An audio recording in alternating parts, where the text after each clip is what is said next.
मांग का सिंदूर, बालों के फूल और चूड़ियाँ जज्बात और ख्यालात के तोते तक उड़ चुके हैं। मदन की आंखों से बेतहाशा आंसू बह रहे थे। हालांकि रसोई में अंदू हंस रही थी, पल भर में अपने सुहाग के उजड़ने और फिर बस जाने के से बेखबर। मदन जब हकाइक की दुनिया में वापस आया तो आंसू पूछते हुए अपने इस रोने पर हंसने लगा। उधर अंदू तो हंस रही थी, लेकिन उसकी हंसी दबी दबी थी। बाबूजी के ख्याल से वो कभी ऊंची आवाज़ में ना हंसती थी, जैसे खिलखिलाहट कोई नंगापन है। खामोशी, दुपट्टा और दबी दबी हंसी, एक घूंघट। फिर मदन ने अंदू का एक ख्याली बुत बनाया और उसे बीसियों बातें कर डाली। यूं उससे प्यार किया जैसे अभी तक ना किया था। वो फिर अपनी दुनिया में लौटा जिसमें साथ का बिस्तर खाली था। उसने हौले से आवाज़ दी, अंदू। एक ऊँग सी आई, लेकिन साथ ही यूं लगा जैसे शादी की रात वाली पड़ोसी सप्ते की भैंस मुंह के पास फंकारने लगी है। अब वो एक बेकुली के आलम में उठा, फिर रसोई की तरफ देखते सर को खुजाते हुए 2-3 जमाइयाँ लेकर लेट गया, सो गया। मदन जैसे कानों को कोई संदेशा देकर सोया था। जब अंदू की चूड़ियाँ बिस्तर की सिलवटें सीधी करने से खनक उठी तो वो भी हड़बड़ाकर उठ बैठा।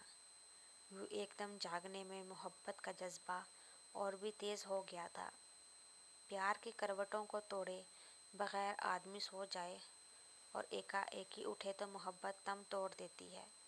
मदन का सारा बदन अंदर की आग से फनक रहा था और यही उसके गुस्से का कारण बना। जब उसने बुखलाए हुए अंदाज में कहा, तो तुम आ गई? हाँ। सुनी, सो मर गई? अंदू जिकी जिकी एकदम सीधी खड़ी हो गई।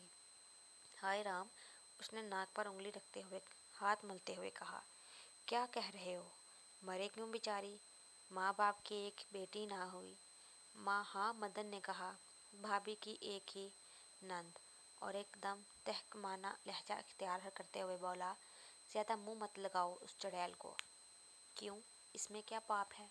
यही पाप है, मदन ने और चिढ़ते हुए कहा। वो पीछा ही नहीं छोड़ती तुम्हारा। जब देखो जोंक की तरह चिमटी हुई है, दफान ही नहीं होती। हाँ, अंधू ने मदन की चारपाई पर बैठते हुए कहा। बहनों और बेटियों को यूँ धत्कारना नहीं चाहिए। बेचारी 2 दिन की मेहमान, आज नहीं तो कल, कल नहीं तो परसों, एक दिन तो चल ही देगी। उसके बाद अंधू कुछ कहना चाहती थी, लेकिन वह चुप होगी। उसकी आंखों के सामने अपने माँ बाप, भाई बहन, चचा भी घूम गए। कभी वो भी उनकी दुलारी थी, जो पलक झपकते ही न्यारी हो गई।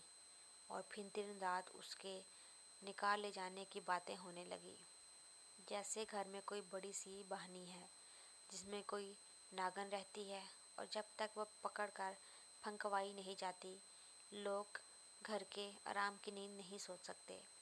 दूर दूर से केलने वाले, लथन करने वाले, दांत छोड़ने वाले मांदरी बुलवाए गए और बड़े धतोरे और मोती सागर। आखिर एक दिन अतर पिछम की तरफ से लाल आंधी आई। जो साफ हुई तो एक लारी खड़ी थी, जिसमें गोटे कनरी में लिपटी हुई एक दुल्हन बैठी थी। पीछे घर में एक सर पर बुझती हुई शहनाई बैन की आवाज़ मालूम हो रही थी। फिर एक धचके के साथ लारी चलती।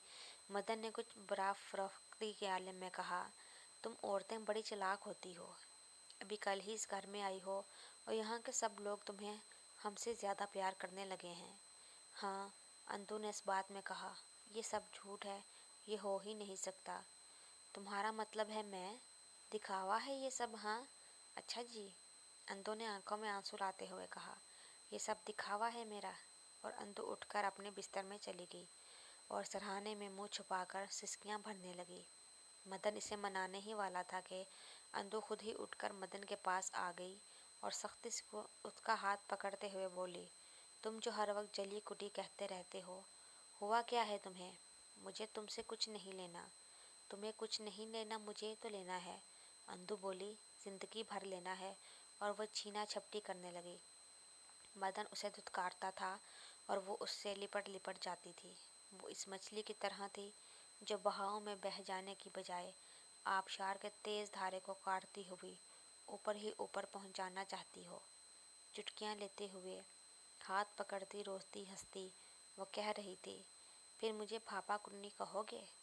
وہ تو سبھی عورتیں ہوتی ہیں۔